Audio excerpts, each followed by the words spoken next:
अगर मैं आपसे कहूं कि साइंटिस्ट ने एक ऐसा प्लैनेट खोज लिया है जो पूरा का पूरा डायमंड से बना हुआ है, तो आप शायद मुझे पागल समझोगे।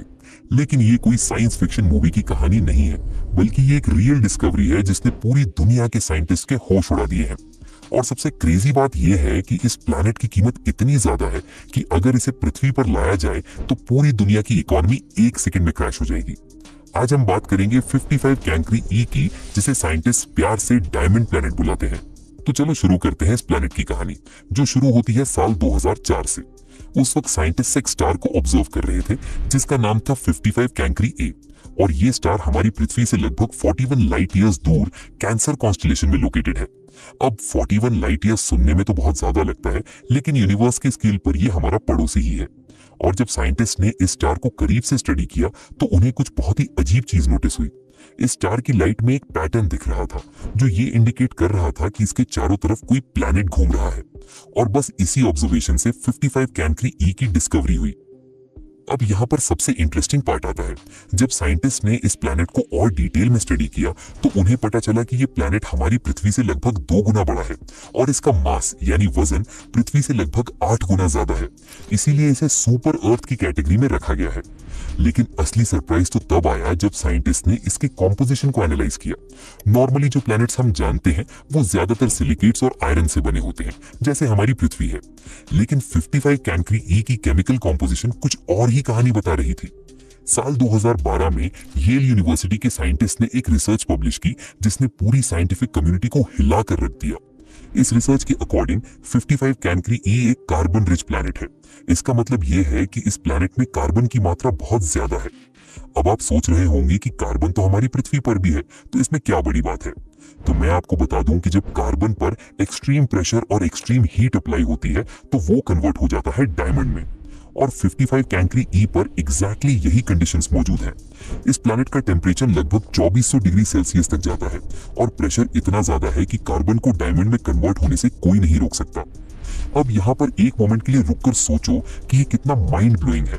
हमारी पृथ्वी पर हीरा सबसे प्रीशियस और रेयर चीजों में से एक है। लोग हीरे के लिए लाखों करोड़ों रुपए खर्च कर देते हैं, और यहाँ पर एक पूरा का पूरा प्लैनेट है जो लिटरली हीरो से भरा पड़ा है। साइंटिस्ट का एस्टिमेट है कि इस प्लैनेट का लगभग 1/3 हिस्सा यानी 33% पार्ट प्योर डायमंड हो सकता है। और अगर हम इसकी वैल्यू कैलकुलेट करें तो ये नंबर इतना बड़ा है कि आपका दिमाग घूम जाएगा। कुछ एक्सपर्ट्स ने कैलकुलेट किया है कि 55 कैंक्री ई पूरा डायमंड का बना होता तो इसकी वैल्यू लगभग $26.99 मिलियन होती। अब ये 9 मिलियन क्या होता है ये मैं आपको बता देता हूँ।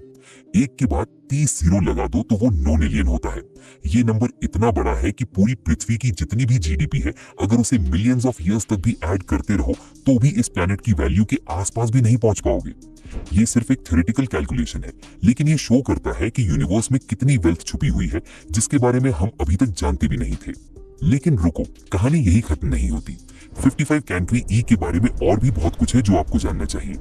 55 कैंक्री ई अपने स्टार के बहुत ही ज्यादा करीब है, इतना करीब कि ये अपने स्टार का एक पूरा चक्कर सिर्फ 18 घंटों में लगा लेता है। मतलब इस प्लैनेट पर एक साल सिर्फ 18 घंटों का होता है। कंपेयर करो इसे हमारी पृथ्वी से, जहां एक साल में 365 दिन लगते हैं। ये प्लैनेट इतना फास्ट है कि आप सोच कर देखो तो इसके हिसाब से आपका बर्थडे लगभग हर दिन आएगा। और एक और इंटरेस्टिंग फैक्ट ये है कि 55 कैंक्री ई टाइडली लॉक्ड है। इसका मतलब ये है कि इसका एक साइड हमेशा अपने स्टार की तरफ फेस करता है और दूसरा साइड हमेशा अंधेरा रहता है। एग्जैक्टली वैसे ही जैसे हमारा चांद पृथ्वी के साथ टाइडली लॉक्ड है और हम हमेशा चांद का एक ही साइड देखते हैं।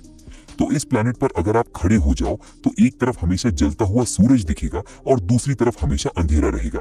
अब इसका मतलब ये है कि इस प्लैनेट के दोनों साइड्स का टेम्परेचर बहुत ड्रास्टिकली डिफरेंट है। जो साइड स्टार की तरफ है वहां टेम्परेचर 2400 डिग्री सेल्सियस तक जाता है, और जो साइड दूर है वहां ये लगभग 1100 डिग्री सेल्सियस के आसपास रहता है। अब आप सोच रहे होंगे कि क्या इस प्लैनेट पर लाइफ पॉसिबल है, तो इसका आंसर है बिल्कुल नहीं। कम से कम उस टाइप की लाइफ नहीं जो हम जानते हैं।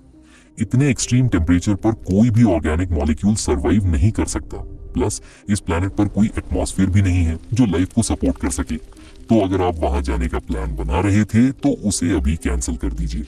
लेकिन सिर्फ इसलिए कि वहां लाइफ नहीं है, इसका मतलब ये नहीं कि ये प्लैनेट साइंटिफिकली इंपॉर्टेंट नहीं है। 55 कैंक्री ई हमें यह समझने में हेल्प करता है कि यूनिवर्स में कितने डाइवर्स टाइप के प्लैनेट्स एग्जिस्ट कर सकते हैं। हम हमेशा से सोचते आए हैं कि प्लैनेट्स पृथ्वी जैसे ही होते हैं, लेकिन ये प्लैनेट हमें बताता है कि नहीं, यूनिवर्स बहुत ज्यादा क्रिएटिव है। कार्बन रिच प्लैनेट्स एक कंप्लीटली डिफरेंट क्लास के प्लैनेट्स हैं, जहां पर डायमंड और ग्राफाइट कॉमन हो सकते हैं और पानी और ऑक्सीजन रेयर हो सकते हैं। ये एक कंप्लीटली ऑल्टरनेट वर्ल्ड है जो हमारी अंडरस्टैंडिंग को चैलेंज करता है। अब 2016 में नासा के स्पिट्जर स्पेस टेलीस्कोप ने इस प्लैनेट के बारे में कुछ और फैसिनेटिंग डेटा कलेक्ट किया। इस डेटा से पता चला कि इस प्लैनेट की सरफेस पर मोस्ट प्रोबेबली लावा के महासागर हो सकते हैं। जी हाँ, आपने सही सुना। जहां पृथ्वी पर पानी के समुद्र हैं, वहां 55 कैंक्री ई पर लावा के समुद्र हो सकते हैं, जो हमेशा उबलते रहते हैं और बुलबुले छोड़ते रहते हैं। ये इमेजिन करो कितना टेरिफाइंग और एक ही टाइम पर कितना ब्यूटीफुल दिखता होगा। एक प्लैनेट जो हीरो से बना है और जिसकी सरफेस पर लावा के महासागर है। अब एक और क्वेश्चन जो लोग अक्सर पूछते हैं वो ये है कि क्या हम कभी इस प्लैनेट तक पहुंच पाएंगे? तो इसका आंसर थोड़ा कॉम्प्लिकेटेड है। 41 लाइट ईयर्स की दूरी इंसानी टेक्नोलॉजी के लिए अभी बहुत ज्यादा है। अगर हम अपने सबसे फास्ट स्पेसक्राफ्ट से भी जाएं तो हमें वहां पहुंचने में लाखों साल लग जाएंगे। लेकिन फ्यूचर में अगर हमने लाइट स्पीड ट्रैवल या वर्म होल्स जैसी टेक्नोलॉजी डेवलप कर ली तो ये इम्पॉसिबल नहीं है। और सोचो, अगर हम वहां पहुंच गए और वहां से हीरे माइन करके पृथ्वी पर लाने लगे तो क्या होगा? हीरो की कीमत एकदम क्रैश हो जाएगी और जो लोगों ने लाखों करोड़ों के हीरे खरीदे हैं वो वर्थलेस हो जाएंगे। लेकिन यहाँ पर एक प्रॉब्लम है। कुछ साइंटिस्ट का मानना है कि शायद 55 कैंक्री ई पूरी तरह डायमंड का बना नहीं है। 2016 में कुछ नई स्टडीज आई जिन्होंने सजेस्ट किया कि इस प्लैनेट का कंपोजिशन पहले सोचे गए से थोड़ा डिफरेंट हो सकता है। इन स्टडीज के अकॉर्डिंग प्लैनेट में कार्बन तो है, लेकिन उतना नहीं जितना पहले थॉट किया गया था। लेकिन इसका मतलब ये नहीं कि डायमंड प्लैनेट का कंसेप्ट गलत है। साइंटिस्ट अभी भी इस पर रिसर्च कर रहे हैं और जेम्स वेब स्पेस टेलीस्कोप से नया डेटा आने पर हमें और क्लियर पिक्चर मिलेगी। Actually James Webb space telescope ने 2023 में 55 कैंक्री ई को ऑब्जर्व किया और कुछ बहुत ही इंटरेस्टिंग रिजल्ट्स आए। इस ऑब्जर्वेशन से पता चला कि इस प्लैनेट के अराउंड एक थिन एटमॉस्फेयर हो सकता है जो मोस्टली वोलेटाइल गैसेस से बना है। ये एटमॉस्फेयर प्रोबेबली प्लैनेट की इंटीरियर से आउट गैसिंग की वजह से बना है, मतलब प्लैनेट के अंदर से गैसेस निकल रही हैं और एक थिन लेयर बना रही हैं। ये डिस्कवरी बहुत इंपॉर्टेंट है क्योंकि ये शो करती है कि रॉकी प्लैनेट्स भी एटमॉस्फेयर मेंटेन कर सकते हैं, इवन इफ वो अपने स्टार के बहुत करीब हो। अब यहाँ पर एक फिलोसॉफिकल क्वेश्चन भी उठता है। हम इंसान हमेशा से ही हीरो के पीछे भागते रहे हैं। हीरे के लिए वॉर्स लड़ी गई और लोगों की जान गई और हीरे स्टेटस सिंबल बन गए। लेकिन यूनिवर्स में एक ऐसा प्लैनेट है जहाँ हीरे इतने कॉमन है कि शायद वहां के लिए हीरे का कोई वैल्यू ही ना हो। ये हमें एक बड़ा लेसन देता है कि वैल्यू और रेयरिटी इंटरकनेक्टेड है। जो चीज रेयर है वो वैल्यूएबल लगती है और जो चीज कॉमन है उसकी वैल्यू कम हो जाती है। पृथ्वी पर हवा फ्री है, लेकिन अगर आप चांद पर हो तो हवा की वैल्यू समझ आएगी। सेम वे में अगर आप 55 कैंक्री ई पर हो तो शायद पानी की एक बूंद ट्रिलियंस डॉलर्स की हो। अब एक और इंटरेस्टिंग एंगल है इस प्लैनेट का। 55 कैंक्री ई एक ऐसी स्टार सिस्टम का हिस्सा है जहां 5 प्लैनेट्स हैं, मतलब इसका स्टार 55 कैंक्री ए के चारों तरफ 5 प्लैनेट्स ऑर्बिट कर रहे हैं और 55 कैंक्री ई उनमें से सबसे इनर मोस्ट प्लैनेट है। ये शो करता है कि प्लैनेटरी सिस्टम्स कितने कॉम्प्लेक्स हो सकते हैं। हमारे सोलर सिस्टम में 8 प्लैनेट्स हैं और हम सोचते थे कि ये नॉर्मल है, लेकिन यूनिवर्स में ऐसे सिस्टम्स भी हैं जहां 10 या 12 प्लैनेट्स एक स्टार के चारों तरफ घूम रहे हैं। हर सिस्टम यूनिक है और हर प्लैनेट की अपनी कहानी है। अब अगर हम फ्यूचर की बात करें तो 55 कैंक्री ई जैसे प्लैनेट्स स्पेस माइनिंग के लिए पोटेंशियल टारगेट्स हो सकते हैं। आज कई प्राइवेट कंपनीज और स्पेस एजेंसीज एस्टेरॉइड माइनिंग पर काम कर रही हैं और अगर हमने ये टेक्नोलॉजी परफेक्ट कर ली तो नेक्स्ट स्टेप होगा एक्सोप्लैनेट माइनिंग। इमेजिन करो एक फ्यूचर जहां स्पेसशिप्स 55 कैंक्री ई जैसे प्लैनेट्स पर जाते हैं और वहां से रिसोर्सेज माइन करके वापस लाते हैं।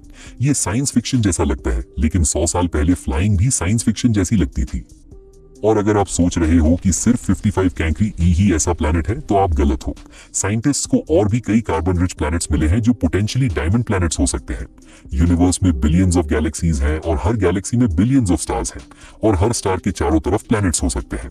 तो स्टैटिस्टिकली देखा जाए तो ऐसे हजारों या लाखों डायमंड प्लैनेट्स हो सकते हैं जो हम अभी तक डिस्कवर नहीं कर पाए हैं। हम अभी तक यूनिवर्स के बहुत छोटे से हिस्से को ही एक्सप्लोर कर पाए हैं। तो गाइज, ये थी कहानी 55 कैंक्री ई की, जो एक डायमंड प्लैनेट के नाम से फेमस है। एक ऐसा प्लैनेट जो हमारी अंडरस्टैंडिंग को चैलेंज करता है और हमें बताता है कि यूनिवर्स में कुछ भी पॉसिबल है।